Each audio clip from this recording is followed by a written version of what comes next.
Muy buenas tardes, ¿cómo están todos? ¿Cuánto están contentos de estar en la casa de Dios? Yes. Me da gusto estar aquí. Si nos visitas por primera vez, bienvenido a Iglesia Victory. Somos una iglesia llena de gente imperfecta. Mi nombre es Saúl Gómez, yo soy pastor de esta hermosa iglesia. Y somos una iglesia que reconocemos que somos imperfectos. Somos tan imperfectos que cuando nos dormimos se nos queda el chicle en la boca y se nos pasa el pelo. ¿A alguno de ustedes se le ha quedado el chicle en el pelo? Somos tan imperfectos que cuando van a que le corten el pelo le hacen un copete así como el mío y me lo quiero aplastar y ahora ando medio rarito, parezco Eduardo Capetillo así con un... Bueno, fuera, ¿verdad? Pero qué bueno es saber que en nuestras imperfecciones reconocemos que no es una excusa. Es una declaración de que necesitamos a Dios para que venga a nuestro lado, para que nos acompañe y que Él haga lo que nosotros no podemos hacer. ¿Cuántos dicen amén? Porque ¿cuántos imperfectos hay aquí? ¿Y cuántos de esos imperfectos necesitan la ayuda de un Dios perfecto? Amén. Es por eso que estamos aquí, para que en nuestra imperfección Él se vaya perfeccionando. Hemos estado llevando una serie que se llama En la Jugada, donde lo hemos conectado con lo que es la Copa Mundial. Y no sé si ustedes han estado siguiendo la Copa Mundial, pero ha sido unos partidazos increíbles. Sé que todos ustedes le van a Argentina, pero han sido uno de los mejores, una de las mejores Copa Mundial que yo he podido ver. El juego que más me ha gustado es el juego que jugó Argentina contra ¿cómo se llama este paísito chiquito? Capo Verde. Y qué impresionante el juego, me encantó. Y en esa serie hemos estado mirando y conectando cómo es que la historia de José se conecta mucho con esta serie, con la Copa Mundial, porque José era un joven que tenía un sueño, al igual que todos los jugadores, tenían un sueño de algún día cumplir lo que Dios había puesto en el corazón de José. No sé si usted se acuerda la historia de José, pero José era un joven de 17 años que de muy joven edad tuvo un sueño, y ese sueño era que algún día sus hermanos iban a postrarse delante de él como estrellas y el sol y la luna se iban a postrar, que eran sus padres. Y entonces cuando él le dijo a sus hermanos y le dijo a su papá del sueño, sus hermanos le agarraron envidia, le agarraron coraje, comenzaron a pensar y a maquinar cómo le hacemos para deshacernos de él. Y entonces su papá, como muestra de cariño, de amor, porque era su favorito, el papá le hizo una túnica de colores y entonces José se la puso y más coraje le dio a sus hermanos.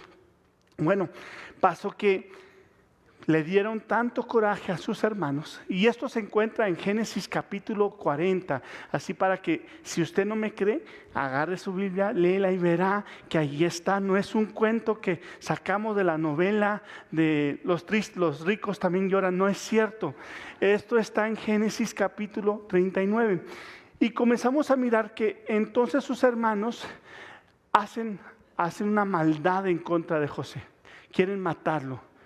Y lo meten a un pozo y le quitan su ropa y rompen lo que es la túnica de colores y la llenan de sangre y se la llevan con su papá y le dicen que está muerto, pero no está muerto. Decidieron venderlo y lo vendieron a unos señores que iban a Egipto, y cuando lo venden a Egipto llega hacia Egipto.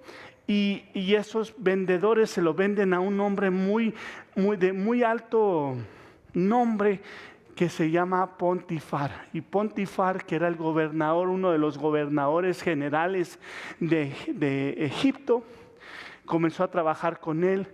Y cuando trabaja con él, agarra favor, se vuelve el amo de toda la casa y de todo su terreno.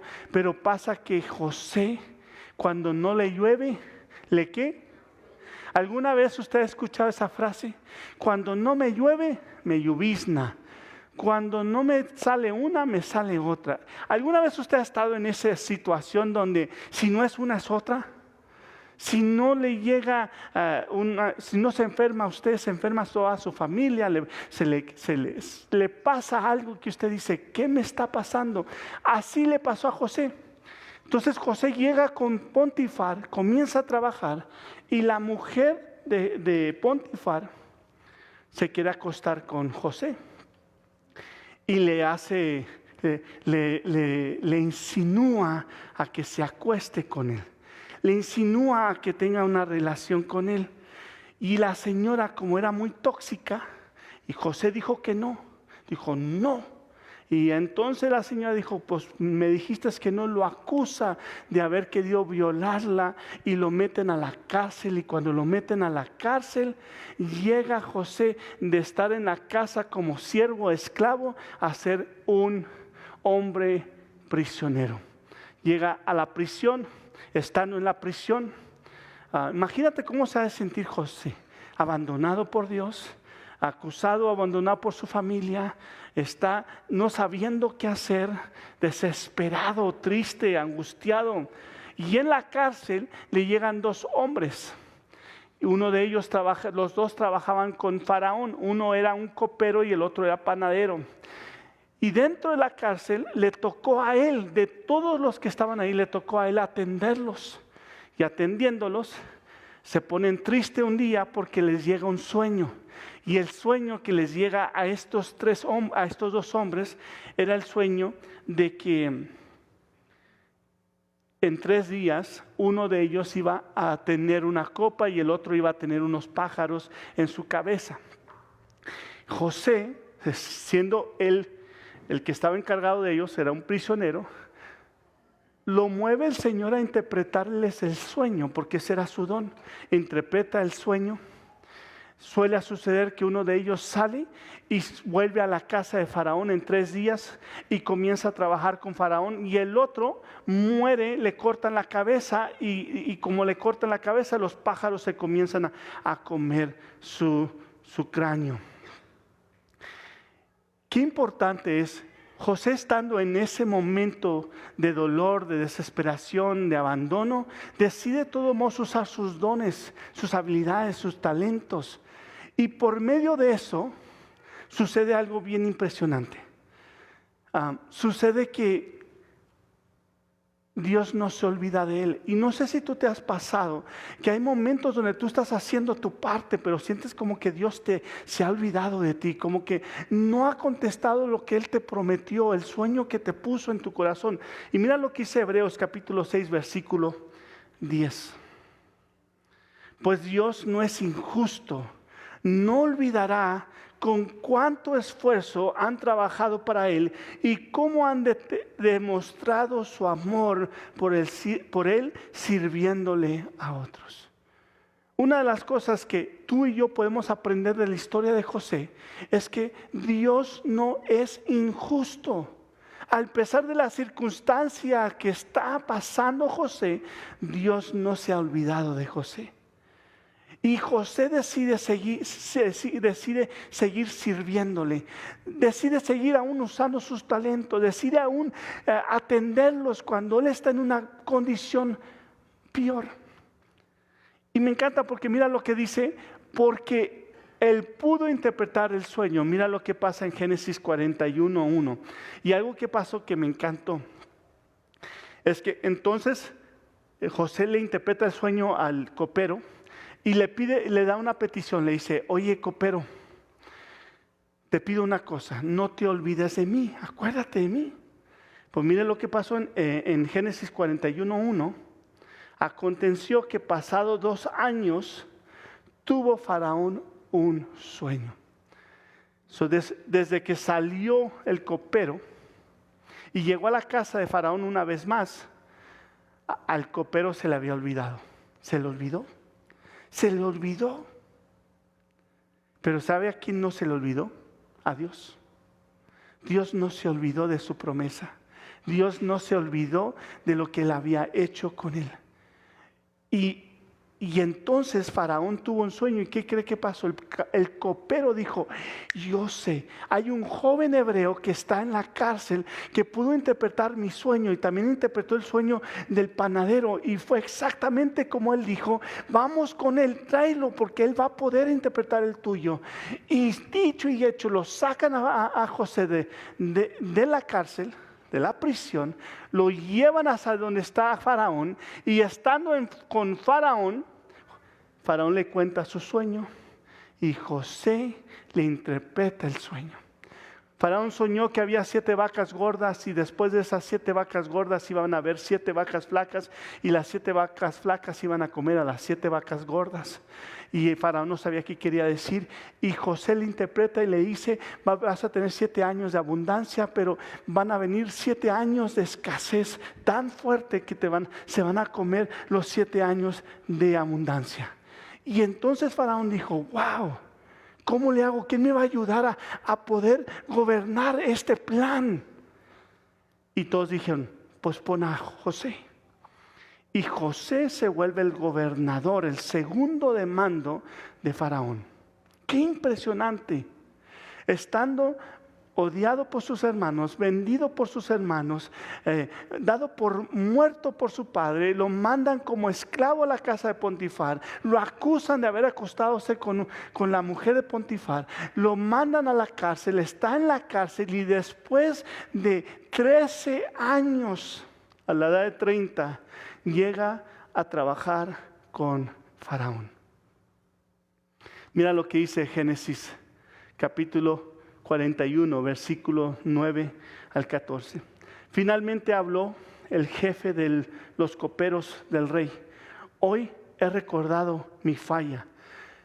Le dijo a Faraón: hace un tiempo usted se enojó con el jefe de los panaderos y conmigo, y nos encarceló en el palacio del capitán de la guardia. Y una noche el jefe de los panaderos y yo tuvimos cada uno un sueño, y cada sueño tenía su propio significado. Con nosotros en la cárcel había un joven hebreo que era esclavo del capitán de la guardia, y nosotros le contamos nuestros sueños y él nos explicó el significado de cada sueño. Impresionante. Y tú dirás: ¿qué tiene que ver conmigo? Bueno, tiene mucho que ver con nosotros, porque la vida de José no es una vida distinta a la de nosotros. Muchos de nosotros hemos pasado circunstancias y momentos que no entendemos, y nos hemos pasado por momentos donde hemos sentido el abandono de Dios y no entendemos por qué están pasando una tras otra. Y qué importante es saber que aun cuando sientes que el enemigo, el diablo, tu vida ha perdido la jugada en el momento, la determina Dios, no la determina nadie más. Y el día de hoy vamos a estar hablando de la última parte de José, cuando llegan sus hermanos delante de él. Y entonces hoy nos vamos a enfocar en la jugada, en el momento que el enemigo perdió. Porque tú has de pensar, como muchos de los juegos, que por ejemplo el juego de ayer, que eran 4-0, y jamás íbamos a pensar que se iban a alcanzar, porque nadie determina el último segundo. Y cómo Dios es tan preciso en nuestra vida, que a pesar que estamos sintiendo que estamos perdiendo en la vida, Dios tiene la última palabra. Dios tiene la última palabra. Puedes decir conmigo: Dios tiene la última palabra. No importa lo que hayas pasado, no importa lo que hagas, si te han operado, si estás pasando por una crisis, si estás pasando por una deportación, lo que sea, el que tiene la última palabra se llama Jesús.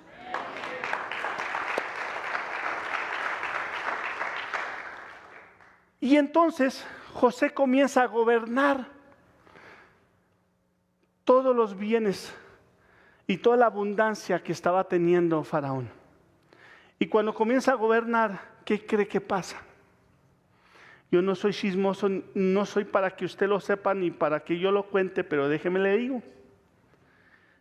En Génesis 42:5 dice: así que los hijos de Jacob, sus hermanos, llegaron a Egipto con otras personas para comprar alimento, porque el hambre también había llegado a Canaán.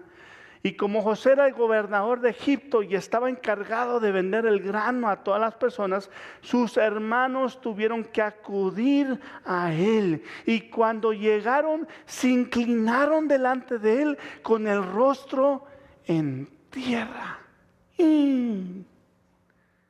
Imagínese, se cumplió el sueño.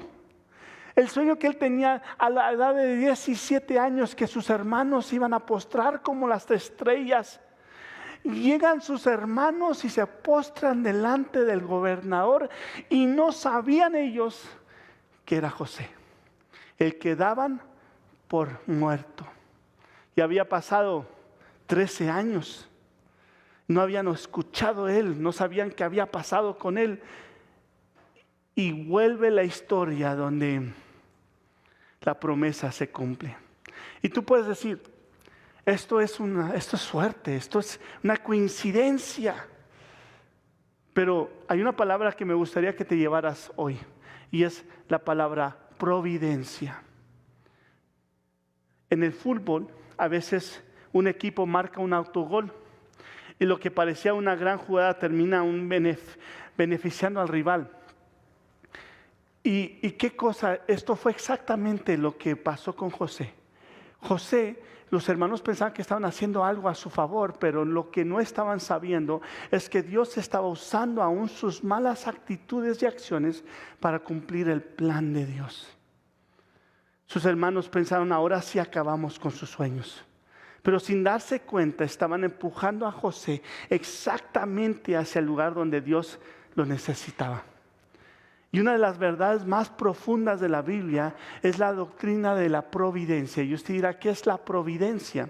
La providencia es la mano invisible de Dios que conecta personas, lugares, cosas, eventos para cumplir su plan. Hace unos días estaba escuchando la historia de una hermana que viene aquí a la iglesia y me estaba diciendo que ella tuvo que pasar por un problemón. Compró una troca y cuando compró la troca la metieron a la cárcel porque el lugar donde compró la troca la estafaron y le dijeron que la hicieron ver como que se había robado la troca. Cuando ella tiene que ir a la corte, la arrestan, estaba ella aquí ilegal, entonces la arrestan, la meten, la iban a arrestar y todo eso pasó para que en el final, porque la acusaron y le levantaron un falso, por eso le dieron papeles. ¿Qué cosas?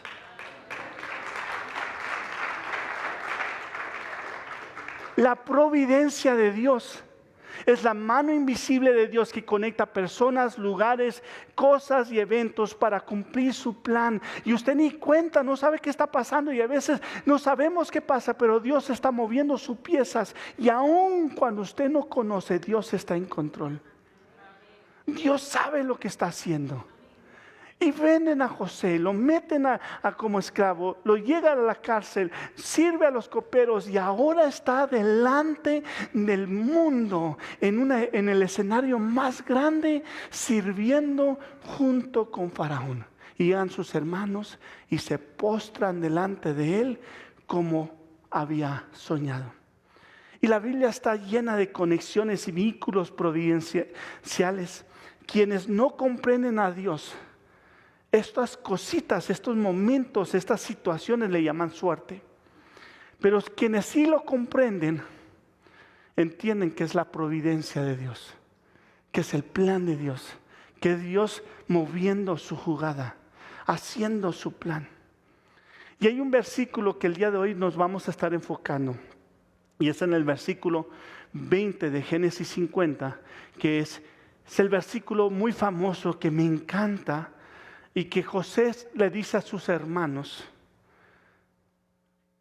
porque llega él a traer a toda su familia, compra un terreno, los manda allí, y sus hermanos todavía tienen un sentimiento como que, híjole, y esta palabra le dice José a toda su familia: ustedes pensaron en hacerme mal, pero Dios transformó ese mal en bien para lograr lo que hoy estamos viviendo, salvar la vida de mucha gente. Lo que el diablo tenía para mal, Dios lo usó para bien. Y basado en este versículo, hay algunos puntos que me gustaría resaltar para que usted vaya entendiendo que aún en las cosas malas y en las situaciones que usted no comprende, Dios está obrando. El que tiene la última jugada, el que tiene la última palabra, el que tiene la última dictadura, el que tiene el último plan, no es usted y no es el diablo, es el Señor.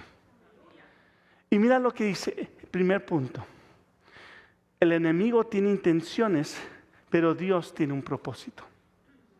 Y esto lo encontramos en la primera parte del versículo 20, donde dice, ustedes pensaron en hacerme mal. Y la realidad es que el enemigo o tus familiares o tu familia más cercana puede planear el mal. Las personas pueden actuar con malas intenciones y las circunstancias pueden parecer injustas, pero Dios sigue siendo el autor de nuestra historia. Él tiene el poder de tomar aquello que fue diseñado para destruirnos y convertirlo en un instrumento para su propósito.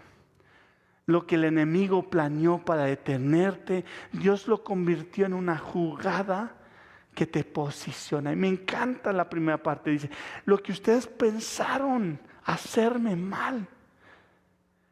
Las intenciones que ustedes tenían hacia mí eran malas, pero aún así Dios usó sus intenciones para lograr cumplir su propósito. ¿Nunca te ha pasado que alguien intenta hacerte mal y sin darse cuenta te está ayudando? Una vez estaba yo en la línea queriendo comprar un café. Ya llevaba como 15 minutos y apenas estaba yo descubriendo el mundo del café. El que no conoce, soy cafetero de corazón. Y cuando llegue al cielo me van a dar una copa de café. Es que dice la Biblia que sin café es imposible agradar a Dios. Y estaba yo en la línea, ya tenía mucho tiempo y faltaban dos, que eran como 2 personas para llegar a comprar mi taza de café y había esperado. Y en eso abren otra caja. Y entonces, no sé por qué decidieron agarrar a la persona que estaba atrás de mí y la mandan a la otra cuenta. Y me dio un corajito, dije ya. Y entonces la señora que estaba atrás de mí me ve y me dio más coraje. Y salió la señora y salió la otra y comienza y yo me quedo ahí y estoy así un poco frustrado. Digo, híjole, ¿qué? ¿Por qué no me mandaron a mí?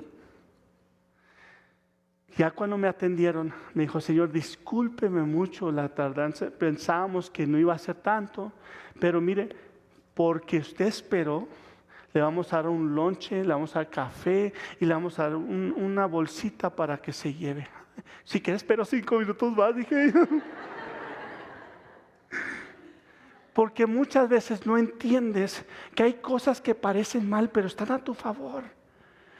Dios está obrando y Él tiene el control y tú tienes que saber que aun cuando gente tiene malas intenciones, el que tiene el control de tu vida se llama Dios.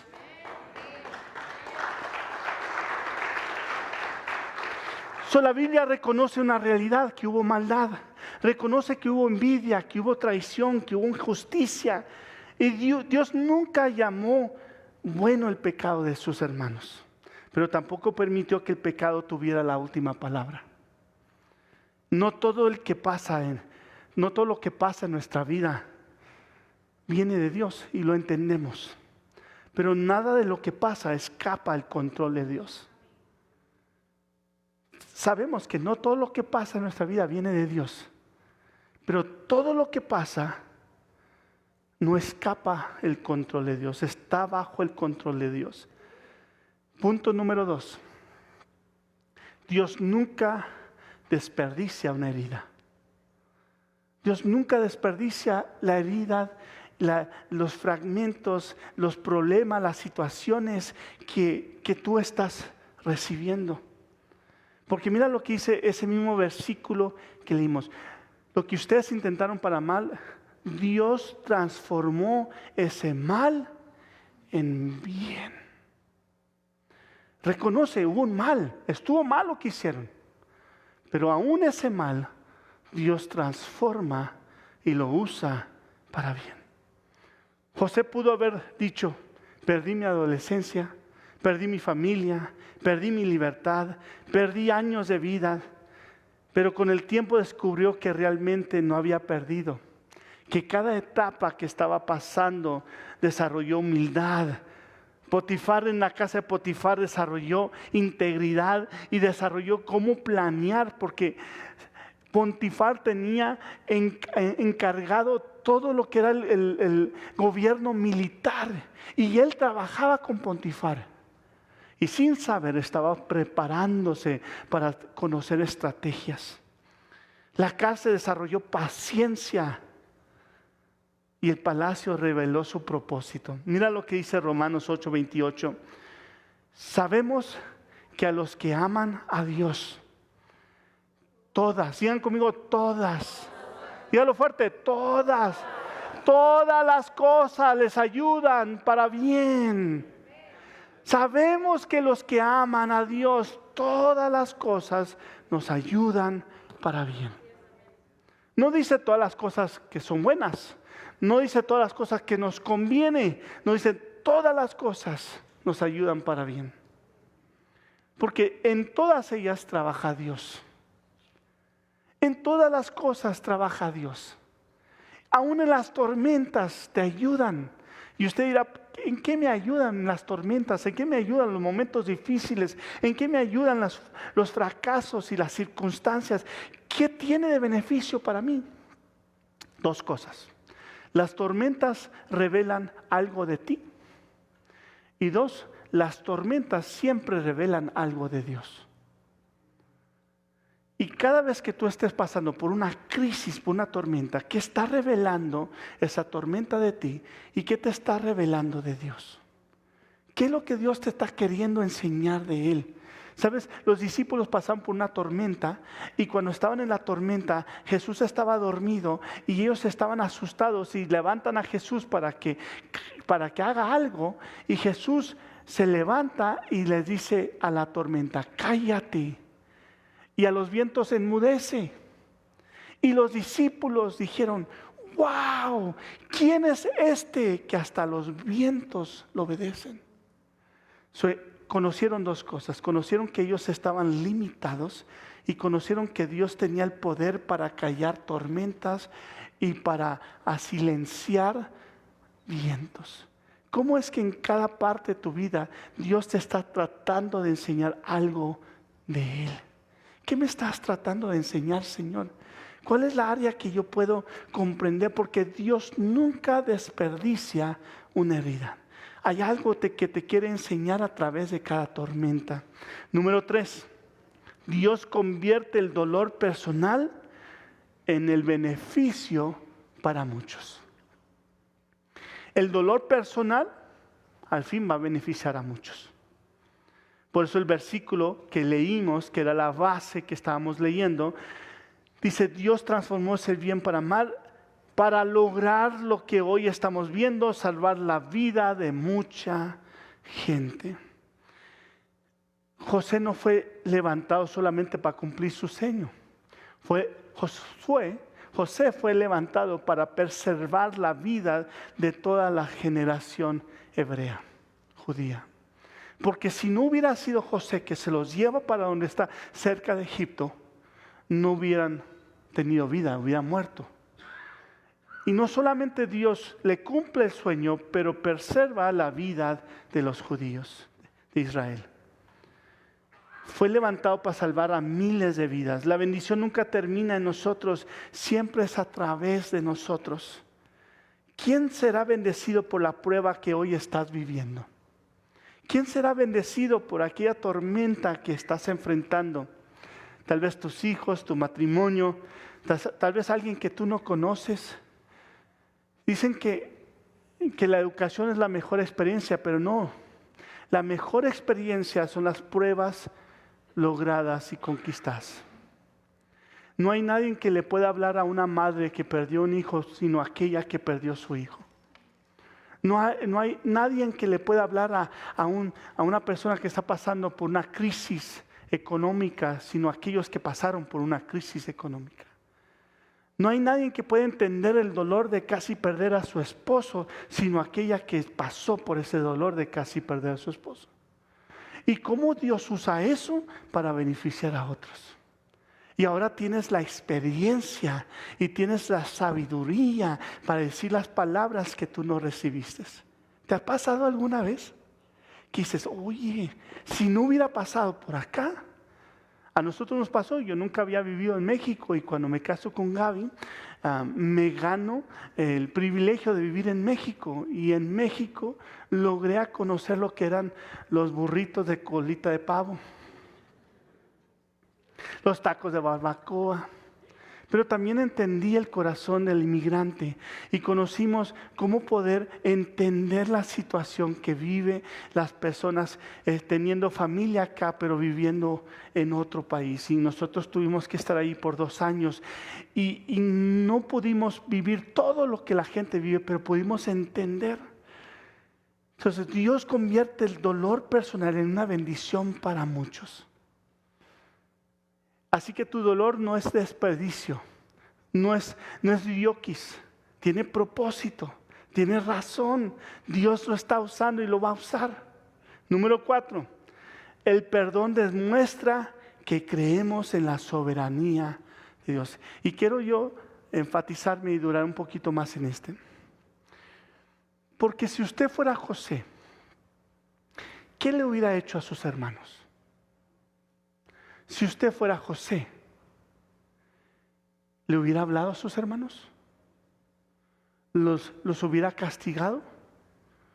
¿Los hubiera mandado como esclavos como ellos lo mandaron a usted? ¿Qué hubiera hecho usted?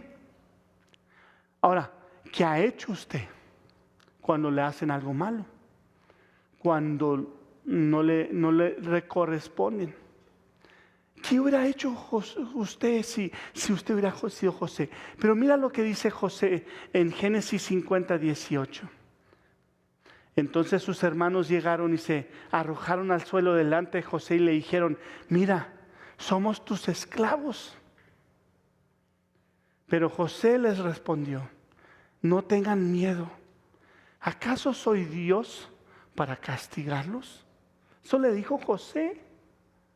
No, si yo hubiera sido José, híjole. Pero José no fue así. Y hay 2 cosas que hizo José, 2 razones por las cuales tuvo que perdonarlos. Una, porque él sabía que lo que ellos habían hecho era la soberanía de Dios. 2, él sabía que él no era Dios, que él no tenía la autoridad para juzgar ni castigar a nadie. Cuando alguien le haga algo a usted, entrégueselo al Señor. No se ponga en el plan de traerle juicio y castigarlo y darle para que sienta. No, deje que Dios se encargue. Porque a lo mejor Dios los usó para que usted esté en el lugar donde está. Y ahora José está actuando porque sabe que Dios ha sido bueno. Y Dios es el autor de la historia final de José. Cuando creemos que Dios gobierna nuestra historia, dejamos de vivir como esclavos del resentimiento. José tenía toda la razón para estar resentido, para estar enojado, para pagárselas, para decirle ahora para que se te quite, no te voy a dar nada y actuar con veneno. Pero cuando usted actúa así, gana el diablo. Gana el diablo porque ha convertido su corazón en odio, en rencor. Y muchas veces el diablo no quiere destruirlo, quiere distraerlo, quiere envenenarlo, quiere llenarle el odio en su corazón para que usted ya no sea un hombre íntegro. Y entonces José no fue así. ¿Acaso soy Dios para castigarte? Y muchos vivimos con rencores que gente ha hecho injustamente. Suéltelos, porque Dios hará justicia y usted tendrá su recompensa. Y Dios es fiel para hacer lo que Él dijo que iba a hacer. Cuando creemos que Dios gobierna nuestra historia, dejamos de vivir como esclavos del resentimiento. Y hay tanta gente que vive con resentimiento. Hay tanta gente que vive con rencor, sin saber que el rencor detiene la promesa que Dios tiene para ti. Quiero terminar con esta parte.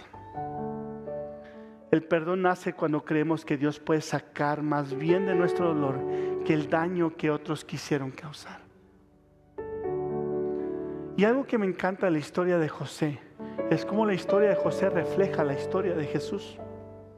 Y hay un paralelo entre la historia de José y la historia de Jesús.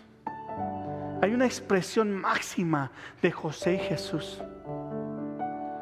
Porque José fue amado por su padre. Jesús fue el hijo amado del Padre. José fue rechazado por sus hermanos. Jesús fue rechazado por su propio pueblo. José fue vendido por plata. Jesús fue traicionado por plata. José sufrió siendo inocente. Jesús murió siendo inocente. José exaltado después del sufrimiento. Jesús exaltado y sentado al trono de la diestra del Padre después de la muerte. José salvó físicamente a muchos. Jesús salva eternamente a todos los que creen en Él.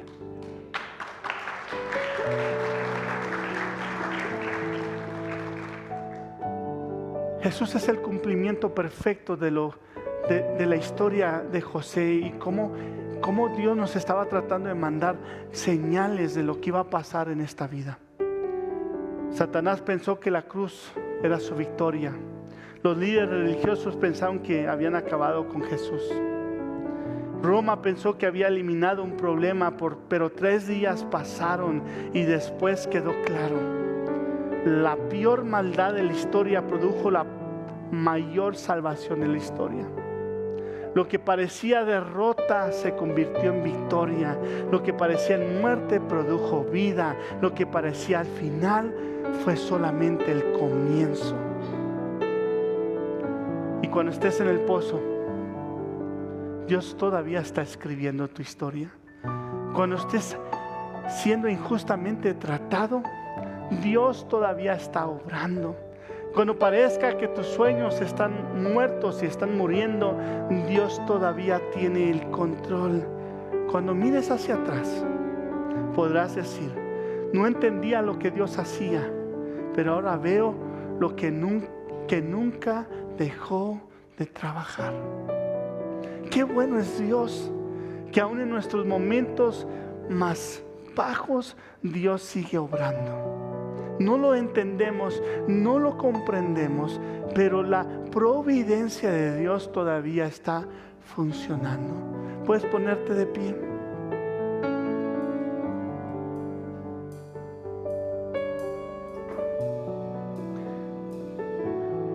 Fíjese en ese versículo 50-20, José no dijo: mis hermanos eran buenos, no dijo: ellos pensaron para mal, pero Dios lo encaminó para bien. Esa es la esperanza del creyente. No es que nunca sufriremos, es que ningún sufrimiento puede frustrar el propósito de Dios. Y tal vez hoy estás viviendo una temporada de traición injusta, de dolor. Quizás alguien te quiso herirte, una puerta se cerró, un sueño parece que a veces que ya no va a ser alcanzado. Pero la invitación de hoy y de esta serie es confiar en que Él sigue siendo el gran director del partido. El enemigo puede hacer una jugada mala, pero Dios tiene la última palabra. El enemigo escribe con tinta de destrucción, pero Dios toma esa misma página y escribe una historia de redención. Para terminar, me gustaría invitarte, si tú estás pasando por esos momentos y quieres ver la providencia de Dios, la mano de Dios, quieres ánimo para seguir adelante, para seguir siéndole fiel a Dios, pásale mientras cantamos este canto. Todo comienza. ¿Quién tienes a tu lado? Si tienes al enemigo, el desánimo, las palabras torpes, o tienes la esperanza de una promesa. Y si tú todavía no has recibido a Cristo, ese es el momento para decir: Señor, yo te recibo en mi corazón. Y empieza con una sola oración y dejar que esa oración se convierta en un cambio de vida, una semilla plantada en tu corazón. El día de hoy yo te voy a invitar a que todos cerremos nuestros ojos, inclinemos nuestro rostro. Si tú no has recibido a Cristo, que este día tú puedas invitarlo a tu vida y Él transforme el mal que otros han hecho para que lo use para bien. Señor, el día de hoy te invito a mi corazón.